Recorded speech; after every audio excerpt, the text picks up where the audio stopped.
Después de aquella final de Libertadores que perdió Cruz Azul frente a Boca en 2001, las participaciones mexicanas en el torneo sudamericano habían sido muy malas. Solo el América tuvo un papel destacado en la edición 2002, llegando hasta las semifinales. No obstante, en 2 años consecutivos, las Chivas de Guadalajara pusieron en alto el nombre de la Liga Mexicana, siempre menospreciada en Argentina por su supuesto bajo nivel, aunque muchas veces con algo de envidia impregnada por la enorme infraestructura de nuestro país, además de su bien ganada soberbia, gracias a las interminables exportaciones de jugadores y la indiscutible amplia gama, revivieron al menos un poco de las glorias que el campeonísimo sesentero les dejó bordado en el escudo. Hoy rememoramos la actuación de las Chivas en el primero de esos 2 torneos.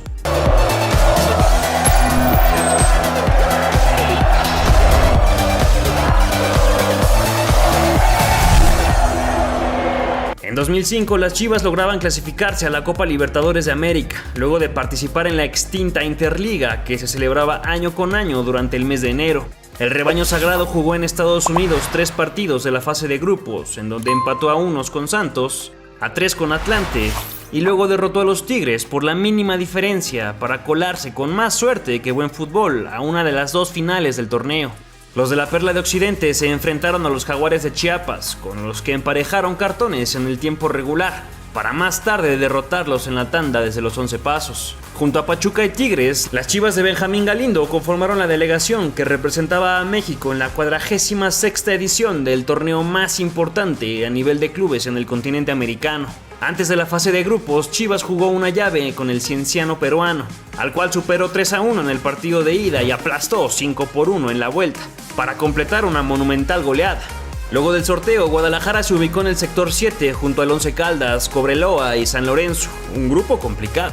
Primero en Calama ante Cobreloa, las Chivas se impusieron 3-1 con goles de Johnny García, Francisco Palencia y Omar Bravo, convirtiéndose en el primer equipo mexicano en derrotar a un club chileno en Copa Libertadores. En su segundo compromiso, los rojiblancos recibían al campeón defensor, Once Caldas, en un partido muy difícil para el chiverío por el planteamiento defensivo de los cafeteros. Palencia y Ramoncito Morales tuvieron las más claras, pero no pudieron penetrar la valla de José Francisco Ceballos. El cotejo que Vergara había pronosticado con victoria rojiblanca terminaba con un parejo 0-0. De nueva cuenta en el Estadio Jalisco, los del maestro Galindo derrotaban al San Lorenzo del Chacho Coudet con un 2-1 lleno de polémica. A través de un penal que no debió marcarse, Ramón Morales adelantaba a los mexicanos apenas al minuto 5. Más tarde, en el segundo tiempo, Palencia era derribado dentro del área grande por Agustín Orión y Ramoncito le aplicaba la misma dosis al meta argentino con un potente disparo de pierna izquierda.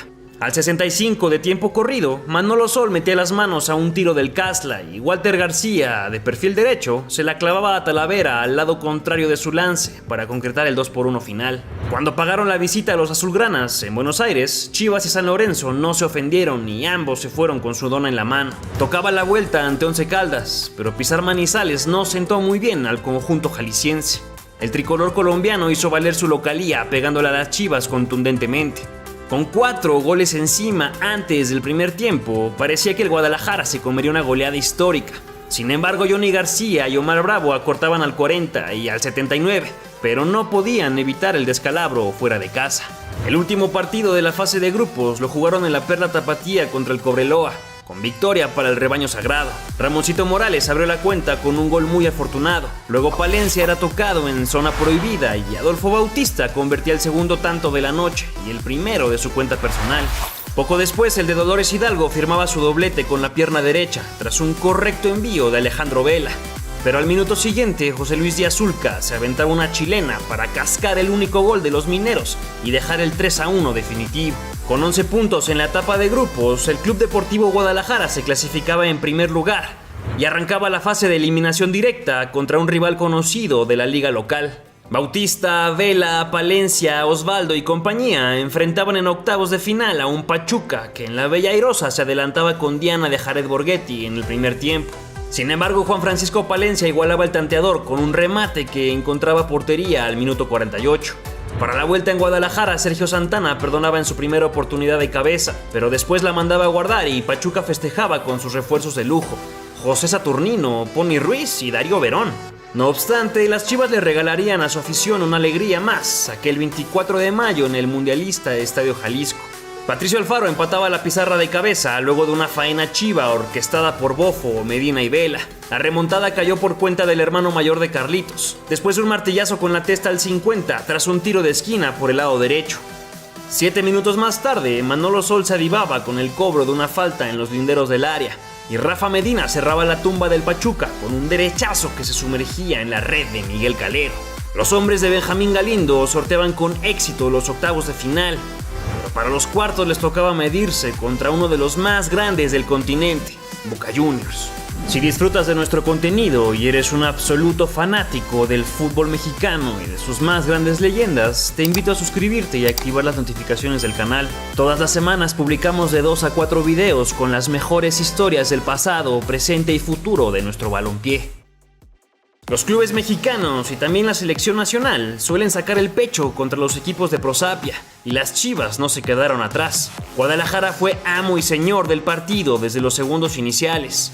Los rojiblancos tocaban la esférica a lo largo y ancho del campo, estimulando las gargantas del graderío que coreaba el ole sin que el reloj llegara al minuto de juego.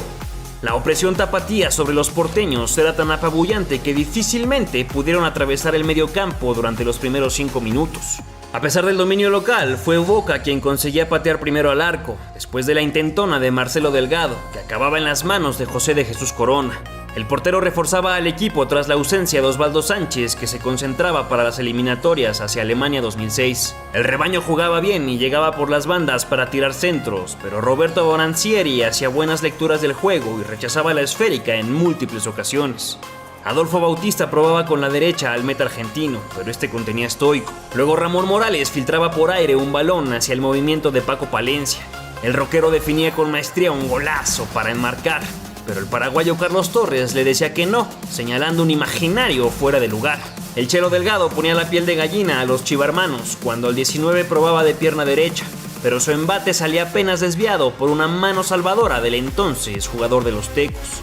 Rodrigo Palacios escapaba a máxima velocidad, pero Ramoncito lo bajaba con colmillo y el nazareno lo pintaba de amarillo. De nuevo Marcelo Delgado pateaba con su derecha educada, pero una cabeza salvadora mandaba a tiro de esquina.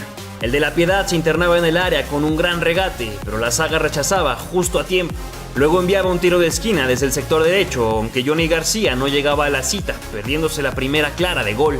Bofo recibía de espaldas dentro del área para sacar de la chistera una chilena que ponía los pelos de punta a medio Buenos Aires.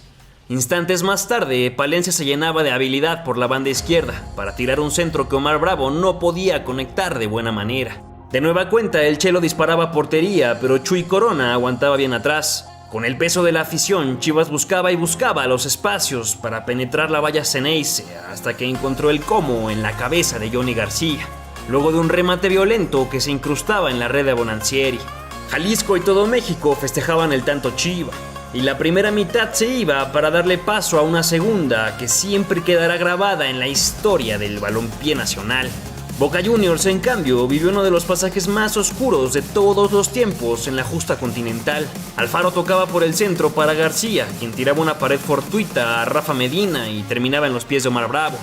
El de los Mochis no dudó ni un poco y con su bota derecha ponía el 2-0 de la noche.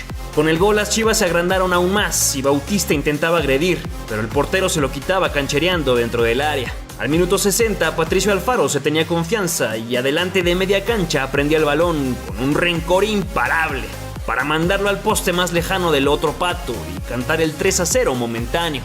El Estadio Jalisco se convertía en un manicomio y la locura se apoderaba de los aficionados, que llenos de júbilo celebraban la aplastante goleada. Jorge Benítez mandaba a Martín Palermo al terreno de juego para buscar un gol que los acercara en el marcador, pero ese escenario nunca se le presentó al gigante argentino. Omar Bravo casi la clava de cabeza, pero Bonancieri se aventaba con un manotazo redentor, para después reponerse y salvar de nueva cuenta a su malherido equipo. Segundos más tarde, los de la Perla Tapatía hacían ver todavía más chico al equipo de Maradona, y con otro gol de antología sentenciaban la ida y prácticamente la serie. Adolfo Bautista le metía todo el empeine derecho al balón ole de Nike y consiguió una parábola hermosa que desde antes de salir de los pies del Bofo ya llevaba impreso el sello de gol. Por supuesto, las pasiones se desbordaron nuevamente en la calzada Independencia y el Club Deportivo Guadalajara concretaba con el 4-0 un partido redondo e inolvidable. Boca casi se llevaba una mano, salvaba en la línea y por las atajadas monumentales de su muy buen cancerbero. Otra noche para los libros de historia se vivió aquel 14 de junio en la Bombonera de Buenos Aires, ensuciando y ensombreciendo la leyenda del equipo del barrio de La Boca, pero engrandeciendo para siempre a las Chivas. El partido comenzaba con una grada atiborrada de bosteros, trapos, pedacitos de papel y cánticos que buscaban acongojar a los mexicanos. Sin embargo, los dirigidos por Benjamín Galindo jamás se achicaron y aunque Boca salió desbordado al frente, los locales no consiguieron otra cosa más que desesperarse, perder la cabeza y tirar patadas. La primera mitad estuvo muy cerrada en media cancha. El juego ríspido predominó en gran parte de ella y ninguno de los dos equipos pudo tejer opción clara de peligro, sino hasta pasado el cuarto de hora. El tiro más cercano a portería lo hizo el brasileño Baiano al minuto 19, pero su ensayo ni siquiera inquietaba a Corona. Un minuto después Boca lo intentaba con la zurda de Barros Esqueloto, pero José de Jesús se lo impedía sobresaliente. El Bofo se dolía de una fuerte entrada, pero el puntapié Ceneice no sería la única agresión de la noche. Al mismo tiempo, Johnny García se quejaba en el césped. Palermo se acercaba para levantarlo y el mexicano lo alejaba de un manotazo, con lo que el encuentro comenzaba a calentarse. Los argentinos querían recortar el marcador, pero Palermo no podía vencer a Jesús Corona. El cancerbero manoteaba el primer embate y el poste salvaba a las Chivas. Guadalajara construía su primera clara del partido hasta el minuto 30, pero Omar Bravo no podía direccionar a portería el centro que le enviaba Rafa Medina. Bautista era derribado nuevamente y el primer tiempo se consumía con las Chivas agobiadas por un Boca falto de imaginación, que no podía pasar de 3/4 de cancha. Otra vez el camiseta número 7, en honor a Ramón Ramírez, volvía a caer al césped tras una falta y Baiano probaba a un impasable Jesús Corona. Benítez no veía por dónde y preparaba a Rodrigo Palacio como su revulsivo. Después del cambio, Venado tuvo la más clara del partido, luego de estrellar en la humanidad del Pato su remate de derecha. Rafa Medina mandaba al Bofo a la dividida y el de cabeza rapada no se arrugó ante Bonancieri. Dolido en el césped reclamaba al árbitro con mentada incluida por la evidente falta que no se marcaba. Palacio entró a hacer la diferencia, pero su primer disparo fue un trámite sencillo para un crecido José de Jesús Corona, que instantes después sacaría magistralmente una de gol a Andrés Guglielmin Pietro. La tensión en el Alberto J. Armando subía con el correr de los segundos, mientras Johnny García se encaraba con Barros Esqueloto y Palermo, delantero que fallaba frente a la portería luego del atajadón monumental a 2 tiempos de José de Jesús Corona. Guglielmin Pietro hacía un intento de chilena, pero su acrobacia solo lograba impactar en el rostro de García, quien con colmillo se comía algunos segundos tirado en el césped. Y aunque varias manos ceneices intentaban reincorporar al mexicano, este no cedía, cubriéndose el rostro. Maza Rodríguez la sacaba con la cabeza de zona de peligro y luego con las piernas hacía lo mismo. Rodrigo Palacio lo intentaba por segunda ocasión desde su ingreso, pero su derechazo acababa en los brazos del portero refuerzo. El reloj marcaba 70 minutos de juego y con el correr de los segundos, Boca Juniors empezaba a desesperarse cada vez más. El agobio en la Bombonera se hacía evidente cuando por enésima vez Bofo Bautista era derribado arteramente, ahora entre 2 defensores argentinos. Los jugadores del Guadalajara exigían al colegiado tarjeta roja para los agresores, pero se hacía de la vista gorda y en la repetición veíamos como Caccini y Schiavi golpeaban con marrullería al Bofo. Ya de pie, el delantero mexicano fue asediado con furia por los desesperados jugadores argentinos, que nos enseñaron que son buenísimos para muchas cosas, menos para perder dignamente un partido de fútbol. Palermo se iba expulsado por insultar a Bautista y el mexicano, inteligente, no se enganchaba. Ya con la roja encima, el jugador con más penales fallados en un mismo partido correteaba al Bofo, quien solo le daba la espalda. Lleno de ira, Martín Palermo soltaba un cabezazo a Adolfo Bautista, mientras Barros Esqueloto intentaba tranquilizar a su compañero, y así el partido continuaba para terminar instantes después. Bofo, que fue expulsado por enseñarle 4 dedos a los ceneices de manera burlona, se iba escoltado por miembros de la policía bonaerense, y al pasar junto a la banca local, el mexicano recibió un cobarde escupitajo de Jorge Benítez, en un asqueroso episodio que arruinó la carrera del entrenador. Todo esto mientras José de Jesús Corona escapaba de la portería por la lluvia de proyectiles que la 12 lanzaba hacia su persona. Con la 8 de Riquelme en la espalda y como por su casa, un barrista entraba al campo para agredir a Bautista, pese a la horda que lo custodiaba, y luego huía cobardemente bajo la complacencia de los uniformados. La televisión también nos permitió observar cómo el recogebalones también atacaba al Bofo, con una patada por la espalda, y todo se había convertido en un peligroso y lamentable tugurio. La falta de garantías de seguridad era inminente y por lo tanto el árbitro central acabó con el juego a los 83 minutos de tiempo corrido y las Chivas conseguían así clasificarse heroicamente a las semifinales de la justa, donde enfrentarían al Atlético Paranaense. Hubo muchas consecuencias de este evento. Bofo y Palermo fueron suspendidos por la Conmebol y Benítez fue despedido de la dirección técnica de Boca Juniors. Además de eso, Omar Bravo se lesionó el tobillo y quedó fuera por 20 días, perdiéndose la semifinal de ida. Además de que se despedían de su refuerzo estrella, Chuy Corona, con lo que el nuevo encargado sería un inexperto Alfredo Talavera. Todo esto provocó que las Chivas se vieran absolutamente disminuidas en su enfrentamiento a 2 partidos contra el Atlético Paranaense. La ida se jugaba en Curitiba y los mexicanos olvidaron el entendimiento en Guadalajara. Con el rebaño desordenado y sin carácter sobre el terreno de juego, el Furazao le clavaba un contundente 3-0 que sentenciaba la serie. El primero lo hacía Aloisio de cabeza, luego de una pésima salida del guardameta azteca. Después caía otro a cuenta de Fernandinho de tiro libre, otra vez con colaboración de Tala. El último fue obra de Fabricio, quien de izquierda hizo mover las redes con un zapatazo de larga distancia, en donde Alfredo tal vez pudo hacer algo más. Ya con Osvaldo en el arco tapatío, las Chivas recibieron al equipo brasileño para cerrar su participación en la Copa Libertadores. Palencia daba esperanzas a todo México con su gol al 24. No obstante, su tocayo Francisco da Lima empataba el marcador y 12 minutos después concretaba un doblete, luego de superar a Johnny García y Osvaldo Sánchez con un gol de bandera.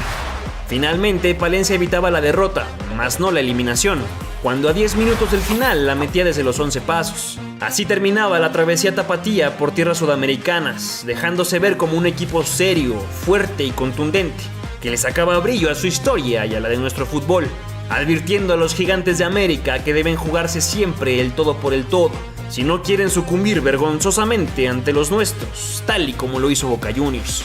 Aunque las Chivas de Guadalajara no lograron llegar a la final por el título, sí que dieron un paso hacia adelante y forjaron una participación digna de las mejores leyendas del fútbol mexicano.